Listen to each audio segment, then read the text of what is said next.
93 students comprising boys and girls were in 2020 offered a scholarship by the immediate past administration in Zamfara state to study in Cyprus. The students are, however, reportedly facing hardship in that country, as they are said to have been denied access to lectures and cafeteria, as well as evicted from their hostels, ostensibly due to the Zamfara state government's failure to settle their outstanding school fees and rent. At a media briefing in Gusau, a non-governmental organization, Zamfara Circle Community Initiative, described the situation of the students as very terrible and precarious. Chairman of the organization, Dr. Aminullah Safi, said the students have been stranded in Cyprus, a situation that has forced many of them to sleep in mosques, while several others have engaged in menial jobs to feed themselves.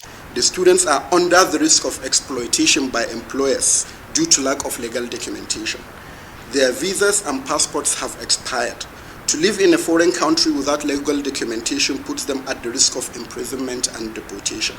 Already one of the students suffered this fate and was deported. I was imprisoned and deported back to Lagos in handcuffs before he eventually returned to Zamfara, and the government is aware of this. One student is still in prison. Dr. Aminullah, who observed that the recent visit of Zamfara state government delegation to Cyprus to ascertain the condition of the students is yet to yield any fruitful result, appealed for urgent measures to adequately address the issue. Although this is a mess inherited from the previous government, the business of government, we believe, is a continuum, and the state government under Governor Lawal made some moves to help the students.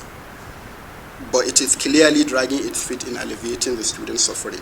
Meanwhile, Zamfara State Commissioner for Education, Science and Technology, Malam Wadatoma Dawaki, has blamed the ordeal of the affected students on absence of any formal agreement between the previous administration and the Cyprus University. According to him, since 2022, the funding for tuition, accommodation and feeding allowances ceased, leading to mounting debt and hardship for the students. The commissioner, however, said the present administration of Governor Dauda Lawal is working diligently to effectively address the issue.